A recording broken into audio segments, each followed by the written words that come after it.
Hi, I'm Josh Taylor, the Communications Manager for the City of Northport, and we're joined here with Eric Tiefenthaler, who is the Emergency Manager for the City of Northport. My title is Emergency Manager. I technically work for Northport Fire Rescue. Okay. Basically, we're very lucky we don't get to see Eric too often because we don't have a whole lot of emergencies.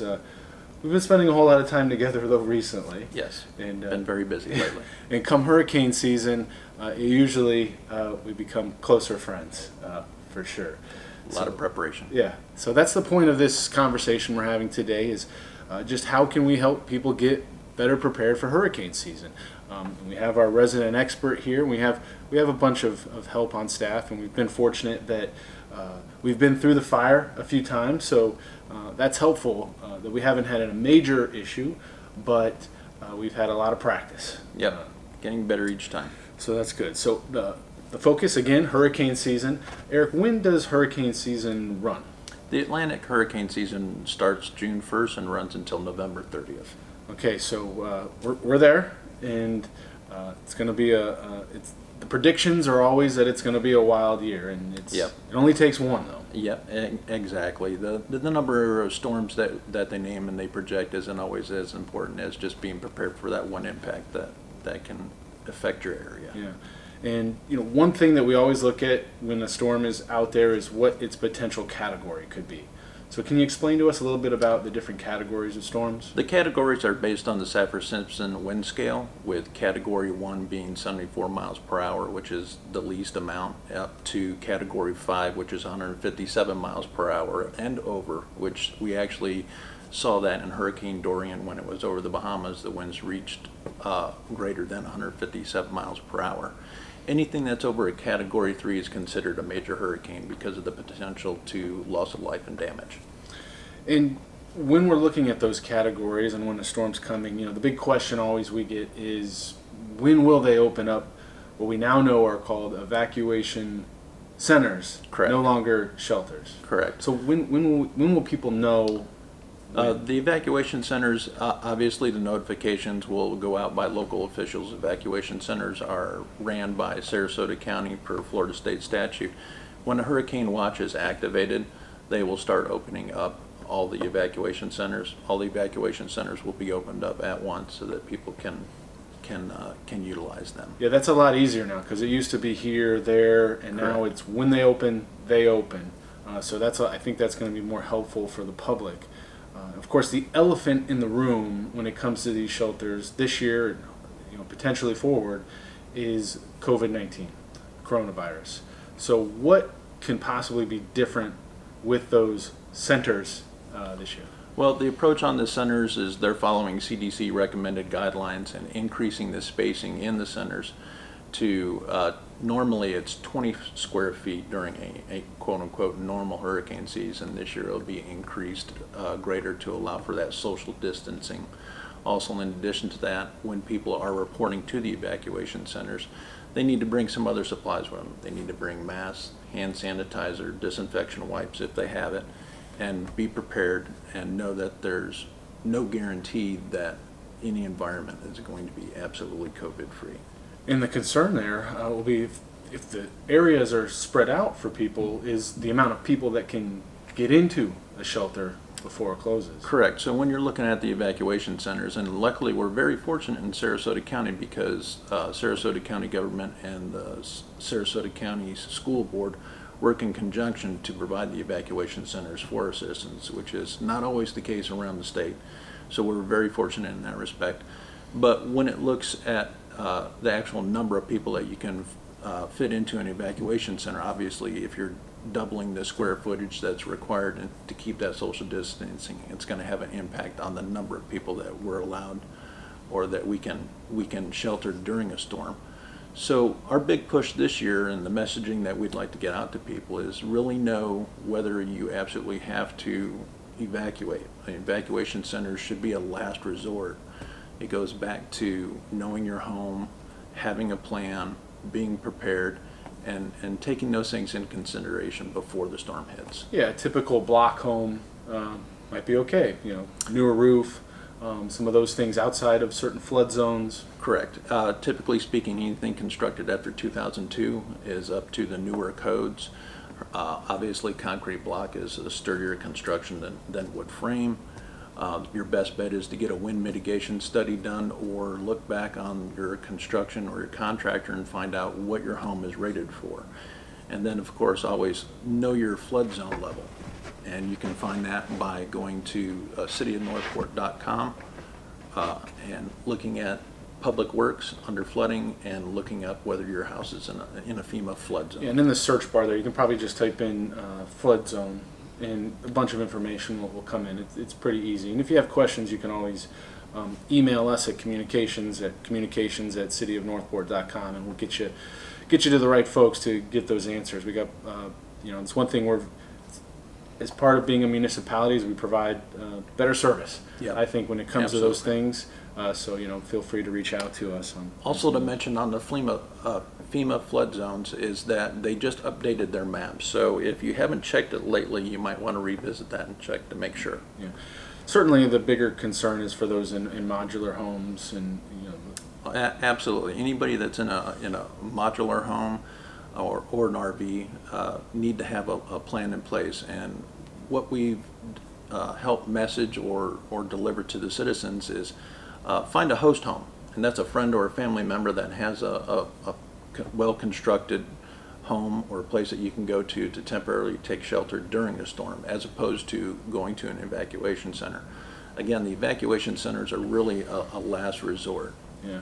Well, let's hope we plan for the worst and hope for the best. But certainly a hurricane mixed in with the virus, that would be a very interesting, to say the least, time. Yes. For that. Why, by the way, why are they called evacuation centers now compared to shelters? That's a great question. On the evacuation centers, when people think of sheltering, typically a mental picture pops in of like a Red Cross shelter where you might be staying for a length of time, a number of days, perhaps even weeks, as you find temporary housing. An evacuation center is just that. It's just a safe haven for that threat or that particular emergency to get you past that. It's not designed for any long-term sheltering. The long-term sheltering takes place after an event if it's needed, but evacuation centers are temporary in nature. And we've got a couple questions that we wrote out here that we could probably expect from the public. And we've answered some of them that are on the list here. The key to when should I evacuate? Where's my flood zone? I mean, as far as when to evacuate, you really got to follow the local news, follow us on our website. Something that's helpful, I think, is if you download the city app, the North Report, in your favorite app store, we'll be sending out push notifications and alerts. We also now have the Alert Sarasota County product, which goes out to even wider audiences. And that covers all the counties and all the cities and municipalities. It's a great addition. Yeah. So for that one, it's just alertsarasotacounty.com. Correct. And it'll geofence your location for anybody listening, whether you're in Northport or not. You'll only get alerts from Northport and Sarasota County General for those that they're sending out across the county, but you won't be getting City of Venice alerts and things like that. So that's one good way. So those two tools, alertsarasotacounty.com, it's the Everbridge program, and then we also have the North Report app, which we'll be sending out information on that as far as hurricane season goes, but shameless plug, there's lots of other great information on there involved with the city, so please take advantage of that. A question we always get, pets and shelters, what do people need to know? Need to know that when you go to an evacuation center, that there's not going to be any bedding, any provisions made as far as creature comforts. You need to bring your own supplies. You need to bring an air mattress or something to sleep on. You need to bring games to keep occupied or keep your children occupied. You need to bring your identification, your important papers, your COVID materials, of course, your mask, your disinfection wipes, hand sanitizer, and photo ID, water and food or snacks to keep. So you need to bring items. Don't just show up saying, "Hey, look, there's going to be a hot lunch at noon." Don't expect that. It's the lifeboat, not the love boat, as Ed McCrane from Sarasota County likes to say. Yeah. And another term that we like to say is the first 72 are on you. And I think that's even expanded a little bit, So we know you need to bring basically 3 days of supplies, even going to a shelter. Correct. But for people at home, people that are staying at home, what can they do to be ready at home? The biggest thing is to determine what you're going to do once a hurricane watch has been activated. Know your FEMA flood zone. Are you in a flood zone? Know your evacuation zone. Those are your two biggest indicators of whether you may or may not need to evacuate. The next step would be is know how your home is constructed. But if you are sheltering in place, and you're going to be more comfortable sheltering in place, obviously, than an evacuation center, but you want to have at least 3 days of food and water.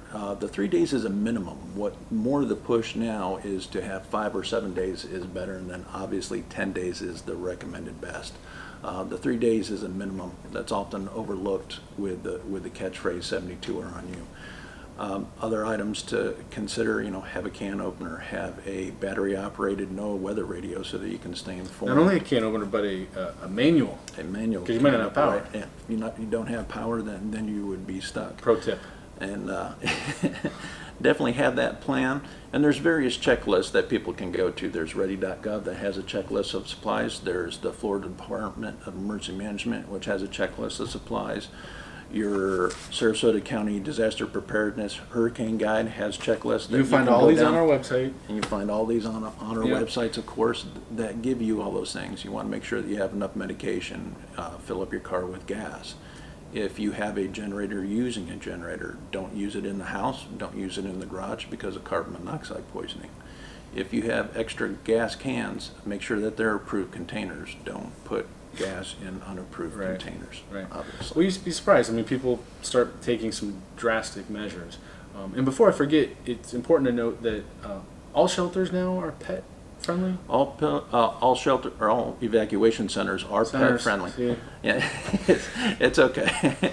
All evacuation centers are pet friendly. That's dogs and cats, and then service animals that are helping people with access or functional needs for disabilities are welcome as well. And in that respect, have a plan for your pet, whether that's taking them to the evacuation center or not. If you do take them to the evacuation center, have all your papers, their rabies shots, their vaccinations, excuse me, and of course, food and water for enough. That makes it a little bit easier for folks too, because that was a big question we would always get throughout, like, is this shelter pet friendly, is this one? And then the impacts to that particular shelter was the majority of people went there because, their pets are their babies, and it's important to people. As I said before, we're very fortunate with the cooperation work that takes place between Sarasota County and the Sarasota County School Board. Yeah. One impact, Northport has some of the best shelters really because we're away from the water. Yeah. A lot of shelters in Sarasota County are still kind of close to large bodies of water. I mean, we're not out of the woods. No. We do have the Myakka and the Myakatchee Creek, which rise and can cause issues. But a lot of people come to Northport to, do we even say shelter? Now I'm confused. To center? No, but Charlotte County really doesn't have much. And in that respect, Northport's very fortunate that we have the majority of the evacuation centers located in our area. There are no evacuation centers in the city of Venice, and the other evacuation centers are in the north part of the county and in North Sarasota. All evacuation centers are open to everyone. That's a federal requirement. It's a first come, first served basis. There are also areas known as last refuge. So for instance, if you were traveling throughout the state, you got caught on the interstate, you had to get off and the storm was hitting, you would be accepted into one of those centers. Yeah, but it has a big impact on our community when everyone's coming here. It does. It reduces the numbers, and I know that other areas and surrounding areas are working to solve that problem and to open up their own evacuation centers in the future, but it's a long-term fix. One thing, as people are going through this process, we try to bring information out from the experts in the weather field. What's a way that people can stay up to date? What's the best way, really, that people can stay up to date with the weather? The best way is the National Weather Service, and we're fortunate our National Weather Service is actually ran out of Ruskin, and all that information is available to anybody. And it's the same information that we use as decision makers to help guide us making our decisions. You can go to WRN, which is on the National Weather Service website, and that gives you the same exact information. You can go to Northport Alerts. You can go to the City of Northport webpage and have access there. You can also have obviously your local TV weather news and the Weather Channel. Yeah, and what's interesting that we do, which I think is helpful for folks, is you can find all this information on our website. However, when these types of issues start to arise, we transform that website into making all of this even easier to find. The Correct. face of the website becomes hurricane whatever or tropical storm whatever, so that all that information is right there on the home page, and you can find all of these tools, which make it easy, because the key to all of this is staying informed. Correct, and having the least amount of moves to get to that information. And the City of Northport does a great job, the communication group does a great job of doing the Northport Alerts page and doing very specific, accessible, pertinent information for that. And we typically open a call center, Correct. so that people, if they can't find that information online and they do want to have that, that's something that not a lot of municipalities offer. Is we'll get volunteers from city employees, whether they drive big trucks or whatever, and we get them in there, we get them the information they need so that people can call and talk to a person in need. And we're trying to figure out some of those logistics with how we're going to do that, dealing with the virus. I mean, it's just another ball in the air. COVID-19 has definitely changed the way that we do business, and probably will going into the future. Some things will be better for it, I believe. And so we've been talking about leading up to a storm. Obviously, when a storm's happening, you're going to shelter in place where you're at. EMS isn't going to go out in certain types of winds and things like that. After tropical force winds have sustained, tropical force winds have occurred, law enforcement and rescues won't be going out into those winds because it presents a hazard to the rescuers, and then you just create more victims. So if you shelter in place, know that at some point you will be without that response. As soon as the sustained winds fall below 40 miles per hour, we will be back out and start responding to those calls. Even more important to have those supplies and have those supplies. Yeah. So that's kind of during. Now after, let's say worst case scenario here. I mean, we have a significant impact, or any impact really. I mean, we saw just with the storm a few years ago where a lot of people lost power. What can people expect after a storm that's impacted our area? Well, that goes back to being prepared, be patient, expect that there will be a delay in services, there might be a loss of power, there might be a loss of communications, and that normal services aren't going to be restored, right afterwards. If you're going back to your home, don't go through floodwaters, don't drive through floodwaters. A lot of information has been presented about after the storm and the type of fatalities and injuries that occur after a storm. And a lot of them have to do with either heat exhaustion, heart-related cases, and then floodwaters, people driving through floodwaters. It doesn't take much to float a car. If you think about a cube of water 3 foot by 3 foot by 3 foot, which is a big fish tank, it weighs approximately 1,700 pounds. That's a lot of weight, and if that weight is moving even at slow movement, it's going to carry away people. Flash flooding is not an out west occurrence only. It can happen here, and even though we don't live on the coast, we still have the flooding problems with the Myakka River, the Myakkahatchee Creek, and our waterways. Because they try to get out of the city, and then they start meeting each other, Myakkahatchee and the Myakka, and if that water doesn't have anywhere to go, it then starts rising here in the city. And people are always surprised. The city of Northport has more canals than Venice, Italy. Yeah, that was a great fun fact that I recently learned. We have a ton of canals, which and our guys and gals have gotten so good at. We have these water control structures where they have to balance keeping water in for our drinking and stuff like that, while letting some out, and then cleaning those canals and waterways throughout the year.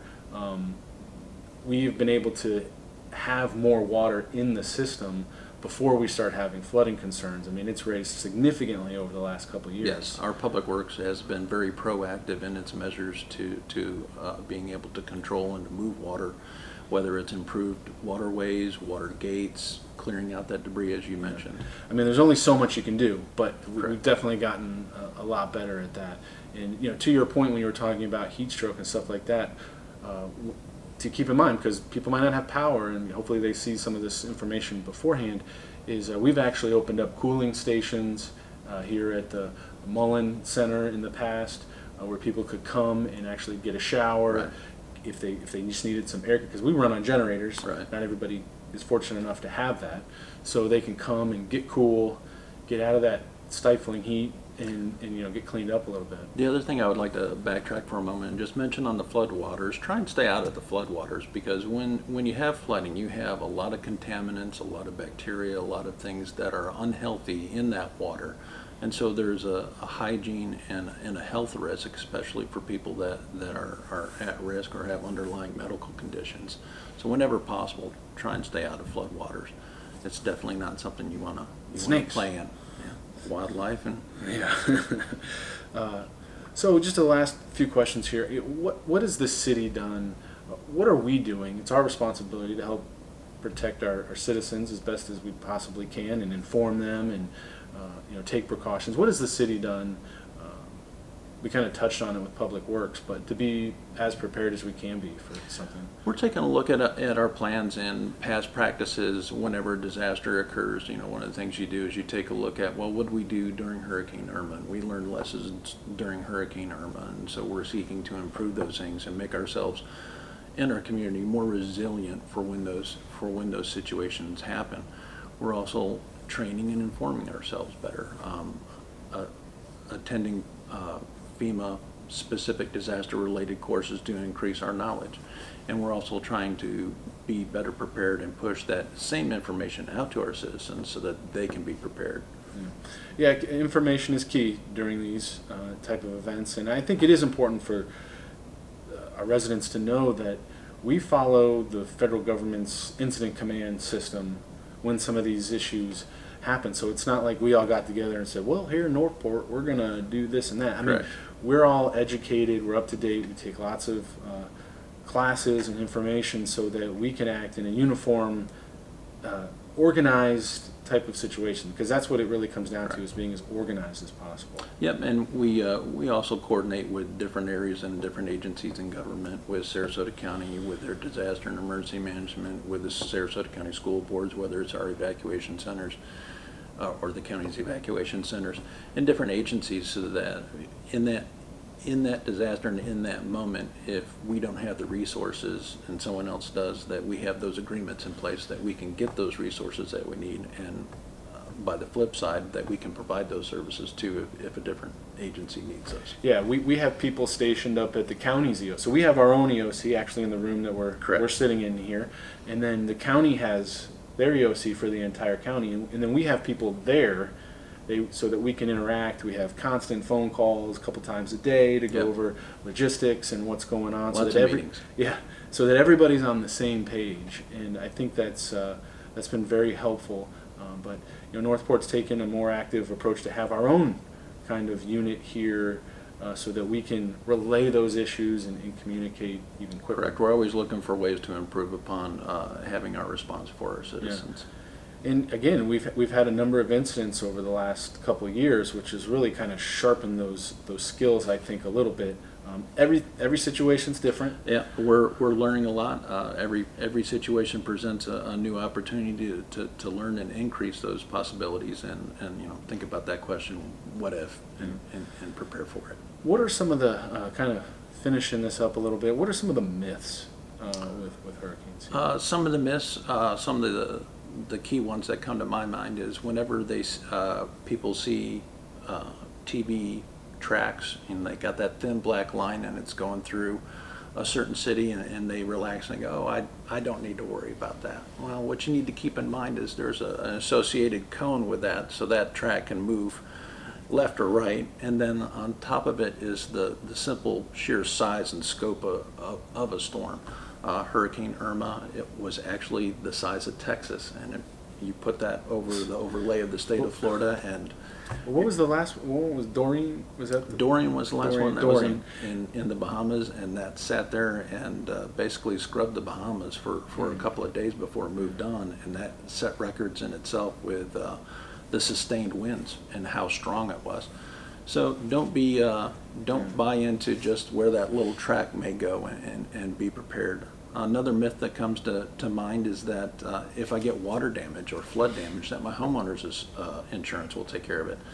That's not the case. I highly recommend everyone check their homeowner's insurance policy and look into getting flood insurance, because just because you have homeowner's insurance does not mean that you are protected from any kind of flood damage. And they're very particular in how those insurance programs are laid out. Don't rely so much on federal programs. You know, if you're paying for an insurance policy, make sure you're covered. Some other myths. The one I always love is that we're protected by, ancient burial grounds or something like that. Yeah. I hope it's true, but I don't know that we can hang our hat on that. Yeah, no. Right, take all the help that we can get. Yeah, but sure. I wouldn't necessarily. Well, we've seen a lot. We've been, I've lived here my entire life, and I know, we've been through the gamut, it seems, but we've been so fortunate that we haven't here in Sarasota County at least taken a direct hit from a storm. But it only takes one to change all of our lives very, Correct. very quickly. So I think it's going to be interesting. I think people are going. I actually think because of the virus, people might be a little bit more prepared.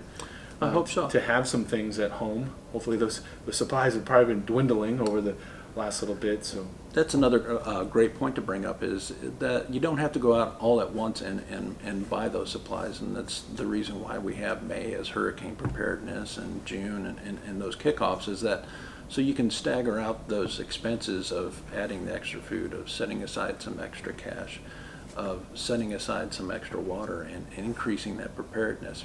The more time that you give yourself, the better off you are, and it won't have such a financial impact on your budget. Yeah, and you can imagine if there was a run on toilet paper before. That was an eye-opening experience for with the all of us. COVID-19. That's one that I had not expected to be an issue, but. So we're getting through it, and hopefully this information will keep you a little bit more prepared and get you ready, and just know the seriousness of it. You don't want to be out there rushing through the grocery aisles at the last minute. No. It's not going to be fun for sure. Is there anything else, Eric, you think you'd like to add? Just beforehand, have a plan in place. Know whether you're going to be able to shelter in place in your home, that your home is safe, and that you feel comfortable. Know that your FEMA flood zone. Get tongue-tied after a little while. And know your evacuation center. All those are key decisions in whether you should stay or whether you should go. Have your supplies in place, of course, and have a official guide. You can get an official guide, find access to an official guide. A lot of information in there that can help you prepare. That can also be found on the City of Northport webpage. Just staying informed. Just staying informed and being aware.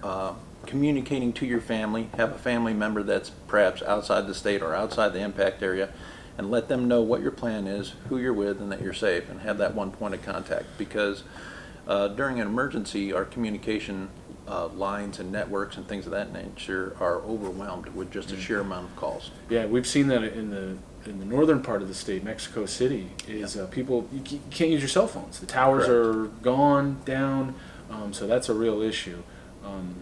So I think hopefully there's been some lessons learned there by the cell phone providers bringing in mobile units and some things like that. But certainly we hope this has been helpful. If you still have questions, we're more than happy to answer your questions year-round. So please, you can email at communications@cityofnorthport.com. It's probably the easiest way. But if you just call the city, we'll certainly get you to the right people. Always available to answer questions. Yep. So thank you, Eric, for taking some time in this process of educating the community. We hope it's been helpful for you, and that's what we got. So thank you for taking a few moments, and that's all, folks. Stay safe. Stay well. Yeah. Bye-bye.